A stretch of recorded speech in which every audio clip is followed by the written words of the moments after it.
what's happening, y'all?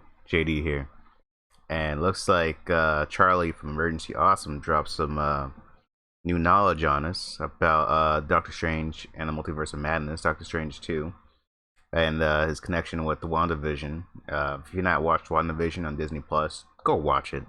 It's so goddamn good. I love the series. I love all the original Disney Plus content they've been putting out. Falcon Winter Soldier was a big hit. Um, Mandalorian, obviously, it's top notch in Star Wars. Love that series. WandaVision, though, it's definitely something, a breath of fresh air. It's very unique, and I love the way it built into. Well, go watch it to find out, but it's good. Anyway, let's see. I mean, if you haven't seen it, you definitely shouldn't be watching this yet because there's gonna be some big spoilers.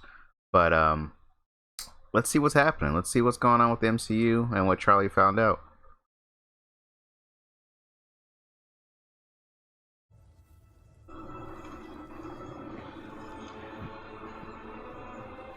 This guy gets a lot of good knowledge, a lot of information about the MCU. Next year. Can't wait. I cannot wait. That is going to be incredible. Welcome back, everyone. This is going to be my new Doctor Strange 2. They just revealed a whole bunch of deleted scenes from WandaVision that we're going to feature Benedict Cumberbatch as Doctor Strange. Oh. So we'll break it all down. There's a whole bunch of Easter eggs confirming a bunch of big theories, a bunch of scenes they basically deleted at the last minute. He was originally a much bigger part of the plot of all the episodes than we ever believed. The weirder, more confusing aspects of the show make a lot more sense when you hear what he was doing in each of the episodes. If you're brand new to the channel, I'll be doing videos for all the Marvel Phase 4 Disney Plus series. Be sure to subscribe to get all those episodes. Loki's going to be the next big one. Cannot wait for Loki. That's gonna be amazing. You haven't seen those yet, but I'll just start at the beginning here and just number these as we go along, just to stay organized. But you probably saw this week it was revealed that Benedict Cumberbatch's Doctor Strange storyline during WandaVision started with all of the commercials, those weird fake commercials that you saw in most of the episodes. What was supposed to happen? Wow, I didn't know that. The events of episode 1, right after Wanda broke down and created the Hex without really realizing what she was doing, just letting herself be overwhelmed with her grief and loneliness, after kind of being pushed there over the edge by Tyler Hayward and Sword.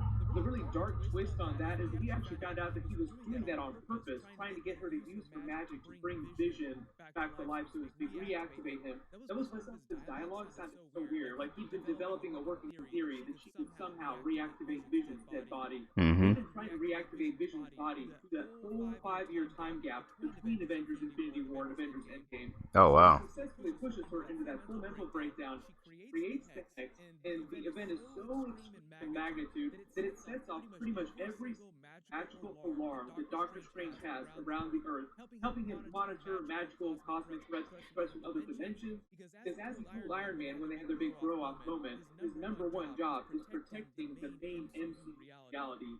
He also kind of referenced that when he was talking about Loki with Thor earlier. Your brother is on the list. So, of course, Doctor Strange supreme with sense when Wanda created the Hex. He was also doing it in New Jersey, just one state over, which isn't that far away from the system in New York City. So right after Yeah, he should have been over there. Wanda drives into Westview during the Could have been, opening scene should of say. episode 1 with the fake version of Vision she created, Hex Vision, in the 1950s with everything on black and white. So while that's happening, Doctor Strange is not able to pull into the Hex, just to snap his fingers and dispel the magic, make everything go away, because of the way Wanda's chaos magic works. Scarlet Witch is I love that moment. Scarlet Witch It's fantastic. Agatha Harkness said, "You are the Scarlet Witch." They explained during It definitely episode is. flashbacks that she was actually born with chaos magic. And the way they clarify chaos magic is that it's magic without a cost, and it also gives her the ability to weave spells, weave magic without incantation. She doesn't need to learn a spell out of a book the same way Doctor Strange has to learn, like he has to read. I love the extra backstory they give Wanda, especially from what you've seen her in. Girl Scarlet Witch here is able to stop Iron Man's Stark Tech bomb from exploding by throwing up a probability spell before she ever thought about studying magic. I did a video earlier this year about why that happened. So in the comics, Scarlet Witch, when she was born, was actually imbued with chaos magic by Chthon, the god of chaos. That's why she's born with this crazy OP level of power. Oh, I don't know about that. Contact with a Mind Stone, it just amplified her power off the charts. But she always had access to chaos Such magic. an amazing moment. After the Infinity Stone encounter, it was like the steam inside her turned into this raging river, taking her power off the charts. And that's where you get to that prophecy about her in the Darkhold. She's supposed to be more powerful than the Sorcerer Supreme, Doctor Strange. The Darkhold was also written by Chthon, the god of chaos. So that's why Doctor Strange wasn't immediately able to portal into the Hex, stop everything on a dime. The Hex would not let him in. The magic was too powerful.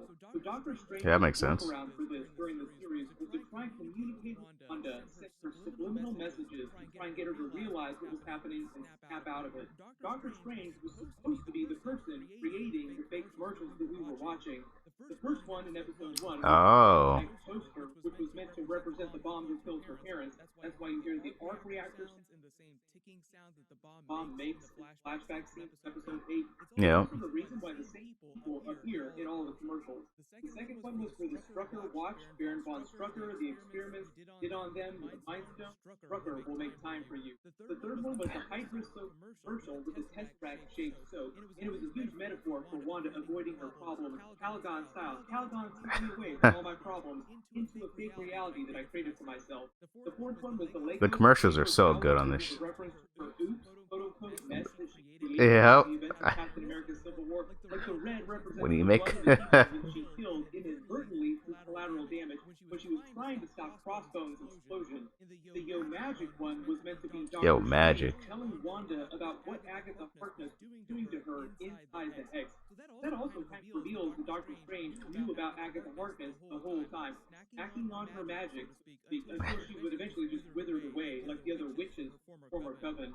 Later, you do see her arms turn gray after Agatha starts to siphon off some of her magic. That last one, the whole Nexus, was Doctor Strange being way more overt about it, trying to explain to her how she was a Nexus multiverse, basically like the everywhere, like one Wanda across the entire multiverse.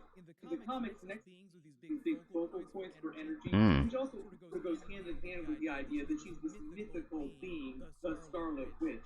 But during the commercial, there's the dialogue saying, you should not Nexus unless your doctor has cleared you to move on with your life, and the woman picks up the Nexus pills from the doctor. That was supposed to be Doctor Strange more overtly referencing himself, like Doctor Strange is the doctor, and he's telling Wanda that he's going to help treat her like a regular doctor, and help her learn about her chaos magic powers, and about this big prophecy, Darkhold, about her bringing about the end of the world. You have to remember, the reason why he's called Doctor Strange isn't because he's Sorcerer Supreme. He's called Doctor Strange because he is a medical doctor. Yeah. And what would have happened after that is that during the finale, Surgeon. he would have finally appeared on screen, taught her what it all meant, how chaos magic worked, how to use those runes that she used to trap Agatha Harkness. That was a great outplay. Out what was going on with Billy and Tommy as well. Like they have that big post-credit scene tag. That was always going to be part of the series. Doctor Strange 2 more overtly. But according to Kevin Feige, what had happened was they had signed Benedict Cumberbatch to this special contract to do the WandaVision episodes, all of his scenes, and then the virus happened. For a number of different reasons, they had to rework a lot of the plot, and they just rewrote things again. And at the last minute, when it came time to make a decision about Benedict Cumberbatch, the authors just leave him on the cutting room floor, so to speak, completely rewrote the finale. Also because they got rid of his scene, which was such a big part of the plot, they had to rework and add some extra reshoots later. Like this scene where they're fighting each other and she throws the runes up around the Hex, surprising Agatha Harkness. During the reshoots, they had to add that dialogue where she says, "No one taught me how to do this," because they wanted it to feel like Wanda figured this out herself instead of Benedict Cumberbatch's Doctor Strange teaching her how to do it, which was originally what was going to happen. Oh, I think this worked better. The Darkhold trying to learn more about chaos magic was always going to be part of the series, and it was always going to be a direct teaser for Doctor Strange 2. Billy and Tommy were always going to be crying out to her from the multiverse, so to speak. At least that's what they're implying. Like they're crying out to her from some other dimension, that she's going to go and try and find them during Doctor Strange 2. Yeah. When it came to teasing the villain of Doctor Strange 2, because everyone has theories about who that's going to wind up being, if it's going to be Chthon, the god of chaos, because it kind of seems like Everyone was asking for Mephisto. or if it's going to wind up being Nightmare, completely different character, or if it's Yeah. Mephisto.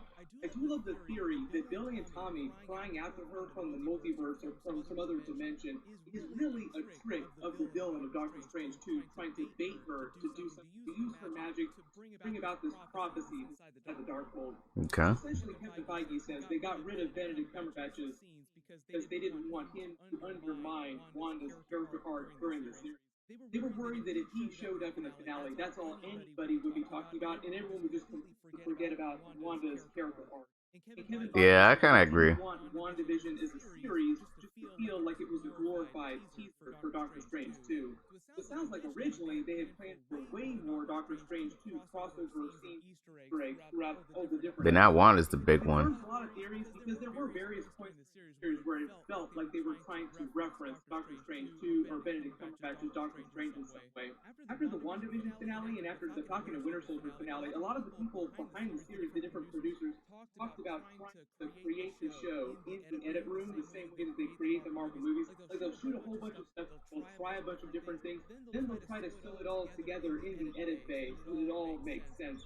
And sometimes that works better than others. Like it doesn't work quite as much on a TV show where you really have to plot everything out pretty carefully in advance. So if you Facts. feel like there were some continuity gaps or some things on WandaVision didn't make sense, it's because they rewrote a lot of things at the last minute and tried some things that were completely different from their original plan that they had plotted out. But everyone, let me know in the comments, what do you think about all these Doctor Strange deleted scenes? They still came up with an amazing story, though. So they had a lot of good stuff to work with. Do you think they made the right call in just deleting all that stuff and just leave all their big crossover stuff for the actual Doctor Strange 2 movie? We're probably going to get that first Doctor Strange 2 trailer in a couple months, so we want to wait too long to see what's going on with that. Cannot wait to see Raimi do that movie. Congratulations, Ethan Gahagan. You're the giveaway winner from my last big Marvel video. Please email the About page of my channel so I can get your contact details. Everyone, click here for that brand new Marvel Phase 4 trailer and the Eternals trailer. And click here for my brand new Loki Episode 1 trailer. Thank you so much for watching. All right. Everyone, stay safe. I'll see you guys tonight. Thanks a lot, Charlie. Man, there is so much to talk about when talking about WandaVision because there were so many different theories out there. Episode to episode, everyone's had a different theory about what was going on. You know, who the villain was, if Wanda was controlled or not. And I think the way the show ended up becoming, you know, focusing on just Wanda and Agatha, I thought that was amazing. I thought they did such a good job throwing everyone else off that when you finally get to the ending, you're just trying to figure out like how is she gonna overcome Agatha and become herself, you know, the Scarlet Witch, which I think was a great way of transforming her character, giving her a step up from just being, oh, I have like kind of like these telekinesis kind of powers that you know, that's what it kind of seemed like from in the past. Like didn't really feel like magic. It felt more like, you know, she was just doing things that looked more like psychic powers. But now it's like it's a lot more than that. You know, she's got chaos magic. She's able to create things out of nothing, and she's able to do it without having to weave spells. So I think that's just an amazing way of bringing her character into a lot more of a powerful territory. I think adding Doctor Strange would have added a lot more confusion. You would have had to probably incite a little bit more information, and I think this was a good way of just kind of handling that. It would have been really cool to see him like at the very, very end, like another end credit kind of thing. But the fact that we know that he was supposed to have been part of the plans means that Marvel had an idea about that, and I think they did a very good job of handling it. So kudos to them. They came up with an amazing product with that, and it's so rewatchable and so fun.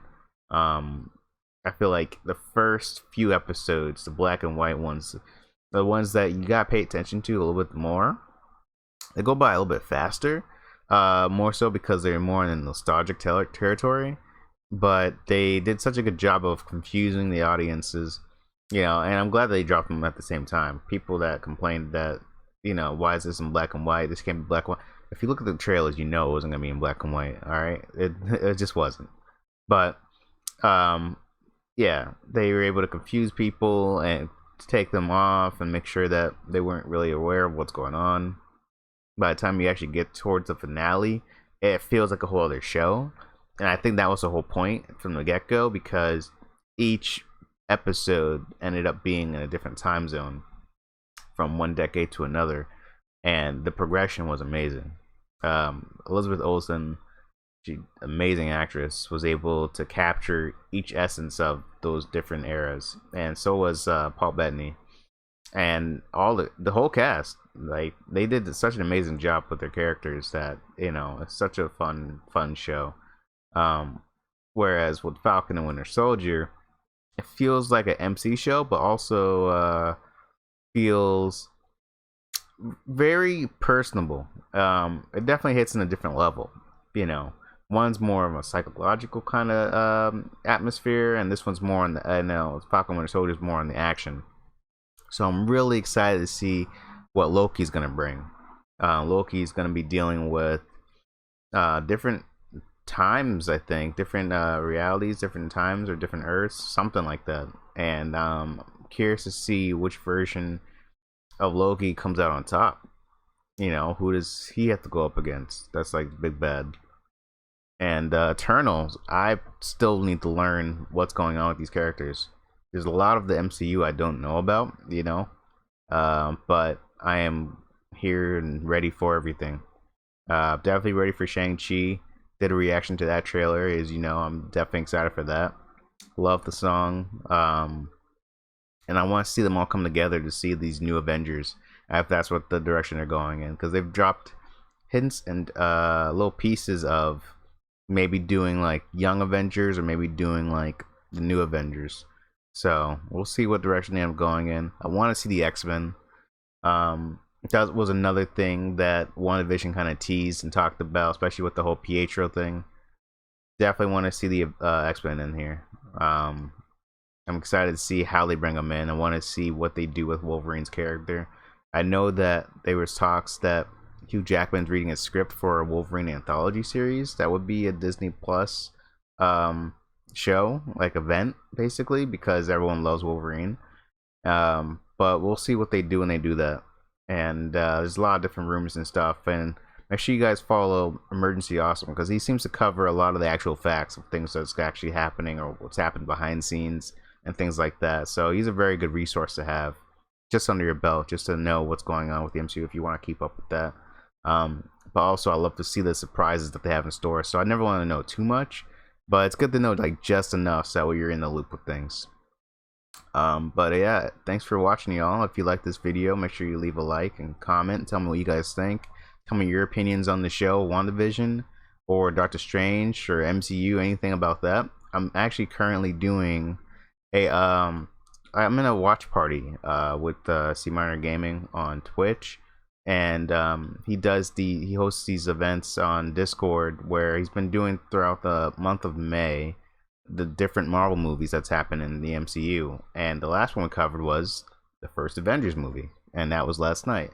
So I'll be watching the rest of the Marvel movies as they go along until we get to Endgame, and maybe I'll end up rewatching WandaVision again because it's just so good that I would love to do a refresher. Plus, I'd love to do a reaction to that and actually give my opinions on the show like properly. So that'll be coming soon. So make sure you guys look out for that when I have that dropped.